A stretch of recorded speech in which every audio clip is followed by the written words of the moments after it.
Shri Venkateswara gold తాకట్టులో ఉన్న మీ బంగారాన్ని విడిపించి కొనబడును.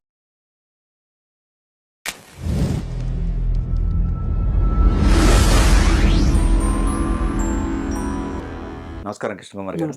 71వ నేషనల్ అవార్డులో భగవత్ కేసరి, అలాగే బేబీకి సంబంధించి ఆయన రాజేష్ గారికి, అట్లానే ఇది హనుమాన్ సినిమాకి సంబంధించి ఇట్లా ఒక పాజిటివ్ వైబ్ క్రియేట్ అయిందండి టాలీవుడ్కి సంబంధించి. సో మీరే ఉంటారు. ఖచ్చితంగా అండి. భగవంత్ కేసరి మంచి సందేశం ఉంది. అదేంటంటే గుడ్ టచ్ బ్యాడ్ టచ్కి సంబంధించి షేర్ లెక్క పెంచాలని చెప్పి ఆడపిల్లని, అంతే కదా. అసలు గుడ్ టచ్ బ్యాడ్ టచ్ అనే సంగతి పిల్లలకి తెలిస్తే ఎవరైనా ఎప్పుడైనా ఎక్కడైనా వాళ్ళని బ్యాడ్ టచ్ చేస్తే ఇమ్మీడియట్గా వచ్చి ఇంటికి వచ్చి తల్లిదండ్రులకి చెప్పాలని. అది మామయ్య కానీ, బాబాయ్ కానీ, తాతయ్య కానీ, ఆఖరికి తండ్రి అయినా సరే గుడ్ టచ్ బ్యాడ్ టచ్ గురించి వీళ్ళకి అవగాహన ఉంటే ఇంట్లో వాళ్ళకి చెప్పగలుగుతారు అనేది ఆ గుడ్ టచ్ బ్యాడ్ టచ్ చెప్పాడు బాలకృష్ణ. అది స్కూల్లోనే ఆల్రెడీ స్కూళ్ళల్లో ఉంది ఇది. అంటే ఇప్పుడు అవేర్నెస్ వచ్చింది. ఈ అవేర్నెస్ కూడా ఎప్పుడు వచ్చింది అంటే ఈ నిర్భయ సంఘటన జరిగిన తర్వాత ఈ అవగాహన కార్యక్రమాలకు సంబంధించి కొంత ఫండ్ పెట్టి దాని ప్రకారంగా మొదలెట్టారు. ఇప్పుడు ప్రతి వాళ్ళు ఆ విషయం మీద ఇప్పుడు కార్పొరేట్ సోషల్ రెస్పాన్సిబిలిటీ కింద కొన్ని స్కూళ్ళల్లో కొంతమందిని ప్రచారకర్తలను పెట్టి మరి ఈ గుడ్ టచ్ బ్యాడ్ టచ్ గురించి కూడా ప్రచారం జరుగుతుంది. దానిలో భాగంగానే చూద్దాం మనం దీన్ని. అప్పుడప్పుడు మన న్యూస్ పేపర్లో కూడా ఈ గుడ్ టచ్ బ్యాడ్ టచ్ గురించి వస్తుంది. ఈ సినిమాల్లో వస్తే ఏంటంటే విస్తృతంగా ఎక్కువ మంది చూస్తారు కాబట్టి ఇప్పుడు మనకి రికార్డ్స్ వాళ్ళు కూడా ఏం తెలుస్తుంది అంటే నేషనల్ క్రైమ్ రికార్డ్స్ బ్యూరో నుంచి 98% అత్యాచారాలు అది పెద్దవాళ్ళ మీద జరగనివ్వండి, పిల్లల మీద జరగనివ్వండి, తెలిసిన వాళ్ళ ద్వారానే జరుగుతున్నాయి అని.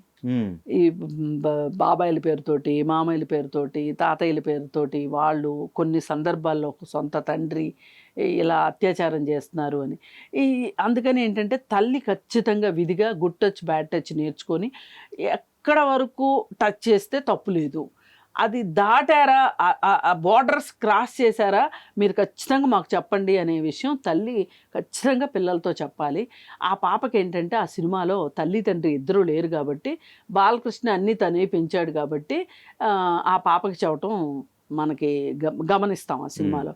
అది ఒక గొప్ప విషయం కాకుండా ఇంకొకటి ఏంటి అంటే ఆడపిల్లలు మెత్తగా పువ్వుల్లాగా అమాయకంగా అలా ఉండటం కాదు, మీరు పులుల్లాగా తయారు కావాలి. మిమ్మల్ని మీరు రక్షించుకోవాలన్నా, మీరు జీవితంలో పైకి రావాలన్నా మీరు షేర్ ఖాన్ లాగా అవ్వాలి అని చెప్పి ఆడపిల్లల యొక్క అభ్యున్నతికి అంటే వాళ్ళకున్న శక్తి సామర్థ్యాలని తెలియజేస్తా మీరు అలా మగపిల్లలతో సమానంగా మీరు అభివృద్ధి చెందాలి అని. అంటే అది ఒక రకంగా ఏంటంటే సటల్గా చెప్పింది ఏంటంటే జెండర్ ఈక్వాలిటీ గురించి కూడా చెప్పారు అక్కడ. ఆ జెండర్ సెన్సిటైజేషను, జెండర్ ఈక్వాలిటీ, మన దేశంలో ఉన్న జెండర్ గ్యాపు అంటే డైరెక్టర్ ఇవన్నీ ఆలోచించి పెట్టాడా లేదనేది నాకు తెలియదు, కానీ ఏదేమైనా ఆ సందేశం ఆ సినిమాలో ఉంది కాబట్టి ఆ సినిమాకి అవార్డు రావటం అనేది చాలా సంతోషకరమైన విషయం. నేనైతే మటుకు ఖచ్చితంగా సంతోషం వ్యక్తం చేస్తున్నా.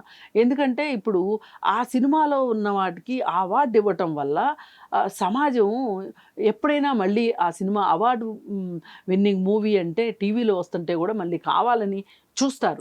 రెండోసారి చూసినప్పుడు మళ్ళీ ఇంకొకసారి వాళ్ళ మైండ్లోకి ఈ విషయం వెళ్తుంది. కాకపోతే అసంతృప్తి ఏంటి అంటే కేరళ స్టోరీస్ సినిమాకి అవార్డు వచ్చిన దానికి ఆయన కేరళ ముఖ్యమంత్రి పినరయి విజయన్ గారు చాలా బాధను వ్యక్తం చేసి ఆయన ఏమంటారంటే కేరళలో చాలా మత సామరస్యం ఉంటుంది. కేరళలో చాలా మతాలు ఉంటాయి. కేరళ ఫైల్స్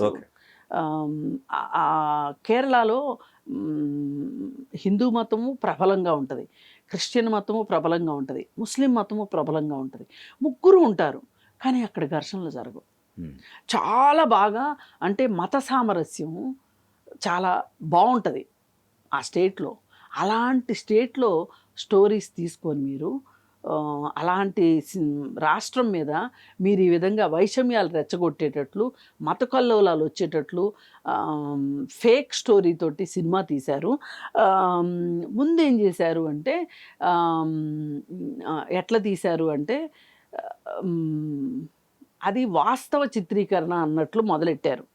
అక్కడ లవ్ జిహాద్ జరుగుతుంది అని చెప్పి ముస్లిం మతం అబ్బాయిలు హిందూ మతం అమ్మాయిల్ని పెళ్లి చేసుకొని లవ్ జిహాద్ ప్రేమ పేరుతో పెళ్లి చేసుకుని వాళ్ళని వాళ్ళ ఉగ్రవాద కార్యకలాపాలకి వాడుకుంటారు అనేది లవ్ జిహాద్ యొక్క నిర్వచనం అన్నమాట. అలా జరుగుతున్నాయి అక్కడ. పైగా ఈ అమ్మాయిలు ఈ పెళ్ళైపోయిన తర్వాత వీళ్ళు మాయమైపోతున్నారు, వేల కొద్దీ అమ్మాయిలు మాయమైపోతున్నారు అనేది ఆ సినిమాలో చూపిస్తారు. అప్పుడు మరి వాస్తవ చిత్రీకరణ అన్నప్పుడు నిజమే అనుకుని నమ్ముతారు కదా. అప్పుడు ఆ రాష్ట్రం నుంచి సుప్రీంకోర్టులో కేసేశారు ఒకళ్ళు. మీరు ఇంతమంది మాయమయ్యారు, ఈ మాయమైన అమ్మాయిలందరూ కూడా లవ్ జిహాద్ పేరుతోటి ముస్లింలు తీసుకెళ్ళిపోయారు అని చెప్పి మీరు చెప్తున్నారు కదా. మరి అన్ని మిస్సింగ్ కేసులు ఆ రాష్ట్రంలో జరగలేదు. అట్లాంటప్పుడు ఇప్పుడు ఎవరైనా మాయమైనప్పుడు ఒక ఇంట్లో నుంచి ఒక అమ్మాయి కనిపించకుండా పోయిందనుకోండి, సంబంధిత పోలీస్ స్టేషన్లో కంప్లైంట్ చేస్తారు కదా, ఒకళ్ళు కాతే ఒకళ్ళని కంప్లైంట్ చేస్తారు కదా. అంతమంది అన్ని కంప్లైంట్లే మిస్సింగ్ కంప్లైంట్లు లేనప్పుడు అన్ని వేల మంది లవ్ జిహాద్కి గురయ్యారని మీరు ఎట్లా చెప్తారు అని చెప్పి కేసేశాడు. కేసేస్తే అప్పుడు వాళ్ళు దిగొచ్చి ఆ సినిమా డైరెక్టర్ ప్రొడ్యూసర్ వాళ్ళు దిగొచ్చి ఏం చేశారు అంటే కోర్టుకి ఏం సబ్మిట్ చేశారంటే ఇది కల్పిత కథ అని చెప్పారు. ముందేమో వాస్తవ చిత్రీకరణ అని చెప్పారు, తర్వాత కల్పిత కథ అన్నారు. అన్న తర్వాత సినిమా రిలీజ్ అయింది, పెద్ద ఆడలేదు. ఏదేమైనా ఆ రాష్ట్రాన్ని దెబ్బతీయటానికి ఒక రకంగా బీజేపీ వాళ్ళు చేసిన కుట్ర అని చెప్పొచ్చు ఆ సినిమాని. అంతకుముందు కానీ ఇక్కడ ఒక వాస్తవం, మన ఆ స్టేట్లో డీజీపీ కూతురునే ఈ గురైందని ఉన్నది, అది వాస్తవం కాదు? కాదండి, ఒకటి అలా జరగకుండా ఎలా ఉంటాయి? ఏకంగా డీజీపీ కూతురే. అవునా, డీజీపీ కూతురు అయితే కొమ్ములు ఉంటాయా అదేదో సినిమాలో అన్నట్టు? అట్లని కాదు, అంటే సామాన్యులకి ఏం ప్రొటెక్షన్ ఉంటుంది అన్నట్టు నేను అదే అంటున్నానండి. ఇప్పుడు మనకు తెలిసి ఎవరు డబ్బులున్న అమ్మాయిని ఎవరు డబ్బులు లేని అబ్బాయి పెళ్ళిళ్ళు చేసుకోవటాలు అవి మనం చూడలేదా? అది యాదృచ్ఛికంగా మతం అయ్యి ఉండొచ్చు, లేదు కావాలని ఒక టెర్రరిస్టు డీజీపీ కూతురికి లవ్ పేరుతోటి పెళ్లి చేసుకుని ఆ అమ్మాయిని వాడి ఉండొచ్చు. విషయం ఏంటంటే వాళ్ళు క్రిస్టియన్స్. నేను అదే అంటున్నా, వాళ్ళనే ట్రాప్ చేశారంట. క్రిస్టియన్స్ని ముస్లిమ్స్ ట్రాప్ చేయని, హిందూస్ని ముస్లిమ్స్ ట్రాప్ చేయని, ఏమన్నా జరగనియండి. నేనేమంటున్నానంటే ఇప్పుడు జరిగిన ప్రతిదీ మీరు ఇలా ఒకటి జరిగితే 100లాగా చూపించడం కరెక్ట్ కాదు కదా. మరి నిజంగా వాళ్ళు చెప్పిన స్టోరీయే కరెక్టు అయితే గనక అంతమంది మీద జరిగి ఉంటే కల్పిత కథ అని అఫిడవిట్ ఇవ్వాల్సిన అవసరం ఏమొచ్చింది సుప్రీంకోర్టుకి? అంటే అలా జరుగుతాయండి. అసలు ఏమీ జరగకుండా లవ్ జిహాద్ అనే మాట ఎట్లా పుట్టింది? లవ్ జిహాద్ జరగలేదు అని అర్థం. కానీ హిందూ ముస్లిం కానీ ముస్లిం క్రిస్టియన్ చేసుకునే ప్రతి పెళ్ళి లవ్ జిహాద్ అంటే నేను ఒప్పుకోను. ఇప్పుడు మనకి సిపిఎం పార్టీలో బివి రాఘవులు గారు అని ఉన్నారండి. వాళ్ళ అమ్మాయి ఒక ముస్లిం అబ్బాయిని పెళ్లి చేసుకుంది, అది లవ్ జిహాదా? ఇప్పుడు ఆయన ఒక పొలిటికల్ లీడర్ కాబట్టి ఆయన గురించి తెలుసు కాబట్టి ఆయన పేరు ప్రస్తావించగలిగాం. అలా ఎంతోమంది చేసుకుంటారు కదా. హిందూస్ అబ్బాయిలు ముస్లిమ్స్ అమ్మాయిల్ని, ముస్లిమ్స్ అబ్బాయిలు హిందూస్ అమ్మాయిల్ని పెళ్లి చేసుకోవడం పెద్ద విచిత్రం ఏం కాదు. దాని వెనుక ఖచ్చితంగా లవ్ జిహాద్ కుట్రుంది అని అనడం తప్పు, నేను అనేది అది. అందుకనే ఆ సినిమాకి వాళ్ళు చచ్చినట్టు అఫిడవిట్ ఇవ్వాల్సి వచ్చింది. వాళ్ళు అఫిడవిట్ ఇవ్వకపోతే ఆ సినిమాకి సెన్సార్ సర్టిఫికేట్ రాదు, వాళ్ళు కేసేశారు కాబట్టి. అందుకని అలాంటి సినిమాకి మీరు అవార్డు ఇవ్వటం మా రాష్ట్రాన్ని అవమానించినట్లే ఉంది. ఈ సందర్భంగా సెక్యులర్ పీపుల్ అందరూ కూడా ఆలోచించి స్పందించాల్సిందిగా నేను కోరుతున్నాను అని చెప్పి విజయన్ గారు ఒక స్టేట్మెంట్ ఇచ్చారు. మీరు కూడా మంచి టాపిక్ తీసుకున్నారు, నాకు చాలా సంతోషంగా అనిపించింది. మన దేశము సెక్యులర్ అండి. ఎవరికి ఇష్టం ఉన్నా ఎవరికి ఇష్టం లేకపోయినా, ఎవరికి నచ్చినా నచ్చకపోయినా, మనది సోషలిస్ట్ సెక్యులర్ కంట్రీ అంతే. దీనిలో ఇంకా రెండో మాట లేదు. మొన్న కూడా బీజేపీ ఒక ఆయన స్టేట్మెంట్ ఇచ్చారు ఇదే మాట. ఎవరేం మాట్లాడుకున్నా అవి వాళ్ళ ప్రైవేట్ వ్యాఖ్యలు, వాళ్ళ పర్సనల్ వ్యాఖ్యలుగా తీసుకోండి, కానీ ఈ దేశం సెక్యులర్ సోషలిస్ట్ కంట్రీ రాజ్యాంగం ప్రకారం మేము అవి తీసేయబోతున్నాము అని చెప్పి చాలామంది భయపడుతున్నారు, ప్రచారం చేస్తున్నారు.